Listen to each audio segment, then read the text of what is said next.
নমস্কার,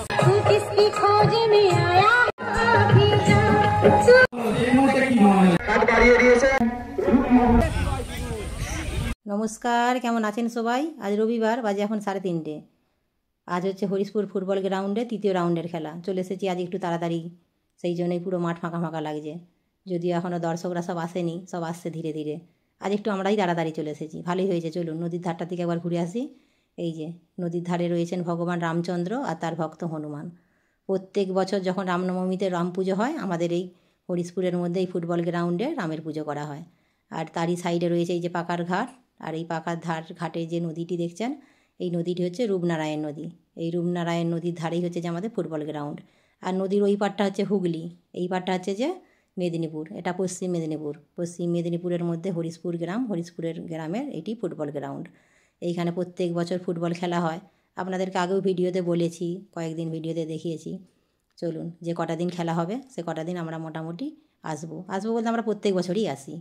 আর এই যে নৌকোটি দেখতে পাচ্ছেন, এরকম দুই প্রান্তে গ্রাউন্ডের দুটি নৌকো রাখা আছে।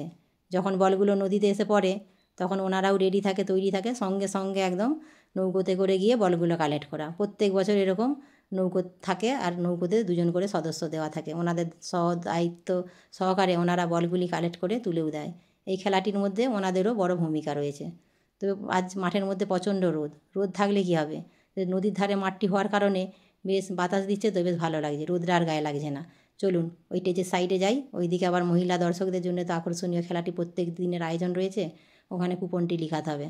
আগেও 2 দিন লিখিয়েছি, তবে কিছুই হয়নি। চলুন আজ দেখা যাক কী হয়। এই যে আজ যে 2 দলের মধ্যে খেলা রয়েছে, তার মধ্যে রয়েছে চন্দ্রকোনা ফুটবল একাডেমি, আর একটি রয়েছে দাসপুর ফরেনার FC। চলুন, নাম লেখানো হয়ে গেছে। তবে এই মাঠ জুড়ে একজন হচ্ছে যে ফুটবল প্রেমী, সকল দর্শকদের মন জয় করে নিয়েছেন। ওনাকে দেখে আজও বলেই উঠতে ইচ্ছে করে যে বাঙালির সেরা খেলা তুমি ফুটবল। উনি একাই পুরো দর্শকদের মন জয় করে রেখেছেন।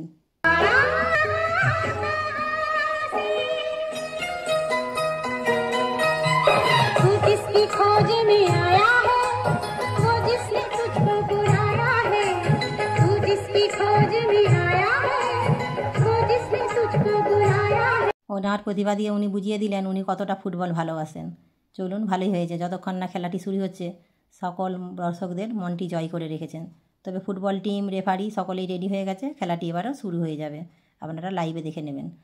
লাইভটি করেছিলাম 2টি পর্বে, আপনারা চাইলে দেখে আসতে পারেন। বাড়িতে এসে প্রথম পর্বের লাইভটা হচ্ছে যে আমাকে ডিলিট করতে হয়েছে, ওটা নেটের কারণে সমস্যা হয়েছিল, যাতে ইস্যু এসে গেছিলো। দ্বিতীয় পর্বের লাইভটা পুরো খেলাটাই রয়েছে, আপনারা দেখে আসবেন, আশা করি ভালো লাগবে। এখন শুরু হয়ে গেছে পুরস্কার বিতরণীয় সভা। চন্দ্রকোনা 2-1 গোলে জিতে গেছে, দাসপুর 1টি গোল দিয়েছে। তবে আজকে আবার এই পুরস্কার বিতরণীয় সভার পরে রয়েছে আমাদের মহিলাদের জন্য যে আকর্ষণীয় পুরস্কার, সেটি এখন দেখার বিষয়, কার নামে টুকুনটি লাগে।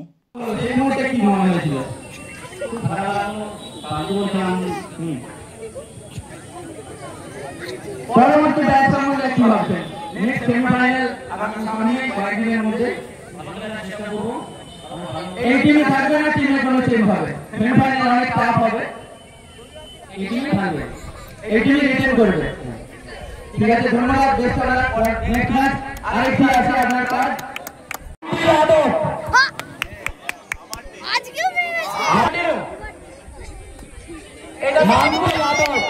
গতকালও কিন্তু এই পুরস্কার ছিনিয়ে নিয়েছিল, আজকে আবার সে মাম্পি যাদব দ্বিতীয় পুরস্কার ছিনিয়ে নিয়েছে। তৃতীয় পুরস্কার লিপিকা মন্ডল, খুব ছোট্ট, একদম টুচকে। আপনার সাপোর্টার দেখুন, আপনার টিমের সাপোর্টার, আপনি সেখানে দেখতে পারেন, এরা সব আপনার টিমের সাপোর্টার। Thank you. ঠিক আছে, এবার প্রাইজ কবির বাদ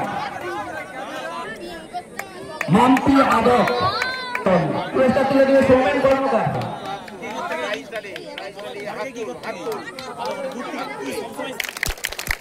মহিলাদের মধ্যে এই ক্ষুদে দর্শকটিও আজ একটি আকর্ষণীয় পুরস্কার জিতে নিল। পুরো মাঠের একদম দর্শকদের নজর কেড়েছে, যার জন্যে সকলকেই ভালো লেগেছে। বেশ ভালো ব্যাপার একটা এটা। চলুন তাহলে, খেলাটি তো শেষ হয়ে গেছে, এবার বাড়ির দিকে রওনা দিন। আগামী বৃহস্পতিবার রয়েছে খেলা, আবার আগামী বৃহস্পতিবার এই মাঠেই দেখা হবে আপনাদের সাথে। চলুন তাহলে, ভিডিওটা আপনাদের সাথে এতটা শেয়ার করেছি, বাকিটা আপনারা দেখে নেবেন লাইভে। ভিডিওটা তাহলে এখানেই শেষ করছি। কেমন লাগলো অবশ্যই জানাবেন। আপনারা সুস্থ থাকবেন, সাবধানে থাকবেন। দেখা হবে অন্য কোনো ভিডিওর সাথে। আর যদি ভালো লাগে একটা লাইক করে দেবেন।